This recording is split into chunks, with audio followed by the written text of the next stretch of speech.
In every age, the powerful defined sin, and in every age, someone paid the price for it. Europe, 15th century, a continent trembling under the cross and crown. The church bells did not only call to prayer, they summoned obedience. A world where morality wasn't divine, it was dictated, and those who defied its shape, women who spoke, men who loved differently, were not sinners in God's eyes but threats to human order. This is not a story about justice. It is a story about fear, fear of difference, fear of freedom, fear of desire. And in that fear, humanity created its cruelest inventions.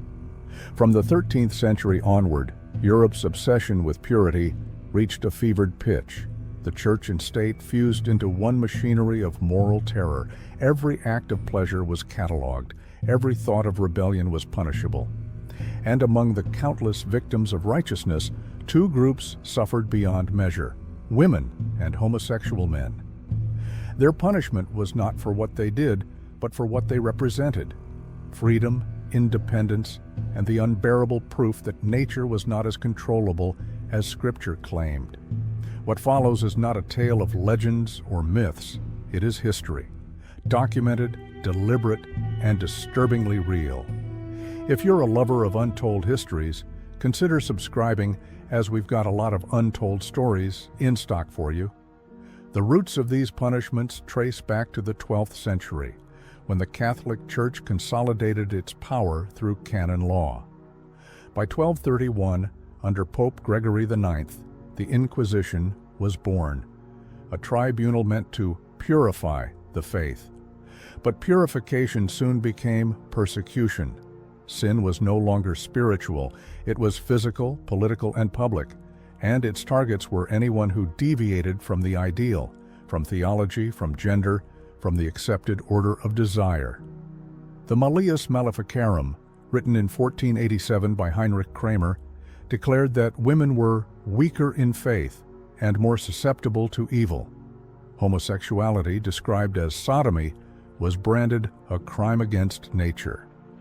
Under laws in places like Florence, Paris, and London, such acts warranted death by fire, the same punishment reserved for witchcraft. Whoever shall be found guilty of this unholy vice, reads a decree from Florence, 1432, shall be burned, so that his soul may be cleansed by the flame. But burning was not the only way to cleanse. Some forms of penance were far more inventive and far slower. The body became the battlefield, and pain was the sermon. One of this earliest tools of torture was called the pear of agony, or the pear of anguish, a small pear-shaped device of iron, elegant in form, monstrous in purpose. Its stem bore a screw, and its body opened like petals of a flower. But this flower bloomed in flesh. Used between the 16th and 17th centuries, it was designed for three types of sinners: women accused of adultery or abortion, homosexual men, and blasphemers who dared question faith. Once inserted into the mouth, the vagina, or the rectum, the screw was turned. Slowly, each turn widened the metallic petals, tearing muscle and sinew, ripping tissue from within. The victim could not scream, not for long. The agony was inward, silent, and absolute. It was not designed to kill, it was designed to destroy. Slowly, precisely, without mercy. A mechanical sermon in the language of pain. Historical references to such devices appear in German and French inquisitorial archives, notably in collections from Nuremberg, 1578, and Rouen, 1602. Though often disguised as instruments of confession, their purpose was humiliation, to remind others that sin had a physical cost. Women were often accused of tempting men into sin or of aborting God's seed. Homosexuals were branded as corrupters of divine order, and so both became targets, symbols of what needed to be controlled. There were punishments that pierced the body, and there were those that pierced the soul. The Judas cradle, or the Judas chair, was one of such punishments. It was regarded as the most feared inventions of the Inquisition era. A simple pyramid of iron or wood, polished to a needlepoint, seated atop a base of restraint. It was used across Spain, Italy, and southern France during the 15th to 17th centuries under the guise of extracting confession. The condemned would be stripped, often publicly, and hoisted by ropes above the sharpened pyramid. Then, slowly, their weight was lowered onto the point. Inch by inch it would pierce, entering through the rectum, the vagina, or both, until the victim's full weight pressed upon it. Sometimes it lasted hours, sometimes days. It was not the fall that killed them. It was the slow descent, a downward journey into their own pain. The homosexual man and the supposed immoral woman shared the same fate here. The church called it corrective purification. Torturers, however, called it what it was, a spectacle. The victims' screams echoed through the halls like twisted hymns. Guards would place oil upon the pyramid's point, not to ease suffering, but to make the descent slower. Every movement, every breath deepened the agony. The Judas cradle was never about confession. It was about submission, to show that in a world built by men and sanctified by priests, the body was no longer your own.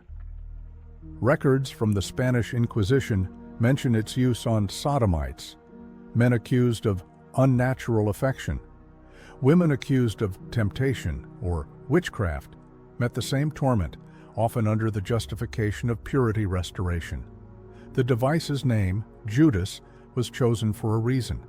For just as Judas betrayed Christ with a kiss, these victims were said to have betrayed nature with desire. The irony is that the real betrayal was never theirs. Another punishment that caused havoc in his history was called the iron chair, or the chair of torture.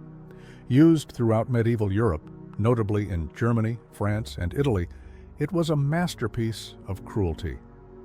Over 500 sharp spikes covered every inch of its surface, from the armrests to the seat and back. Victims were stripped and strapped down tight. Then, slowly, heat was applied from beneath, fire or glowing embers, turning the chair into an oven of steel. To move was to bleed. To scream was to inhale smoke. It was not just torture, it was theater. In some records, homosexual men were placed upon it as a cleansing by flame, their sins of passion, to be burned out through the flesh. Women accused of adultery, witchcraft, or indecency met the same end. The ritual was public. Crowds gathered. Priests prayed. The condemned were turned into sermons, each scream, each breath, a reminder of what it meant to disobey.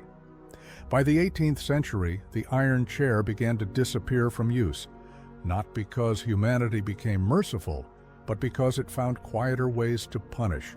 Prisons replaced pyres. Silence replaced screams. But the ideology that pain could correct what was unnatural lingered. And in some corners of the world, it still does. In medieval history, women were feared for their influence, not their weakness. In societies where the church ruled thought, an intelligent or independent woman threatened the chain of command. She was branded a witch, a temptress, or a heretic, and punished to restore order. Homosexual men were condemned for defying the patriarchal design. Their love symbolized rebellion, affection without the intent of procreation, intimacy that the system could neither tax nor control. From Florence's bonfire of the vanities to Salem's witch trials, the story repeated, different was dangerous, desire was rebellion, and rebellion was met with pain. By the dawn of the 19th century, torture devices vanished from public halls, replaced by quieter punishments, imprisonment, exile, forced silence. But the wounds remained in whispers and law. Even in the 20th century, homosexuals were subjected to chemical castration and electric shock therapy in the name of correction. Women who sought freedom faced institutionalization, branded as hysterics or deviants. The iron melted away, the ropes were cut, but the idea that pain can fix difference still breathes among us. These devices were not myths. They were crafted by human hands, forged in the name of faith, wielded in the name of purity. And though centuries have passed, the shadows of their purpose still linger. To remember them is not to glorify pain, but to remind ourselves how easily fear can dress itself as morality, how often cruelty hides behind the mask of righteousness, and how, again and again, history tried to erase the screams of those who suffered simply for being who they were.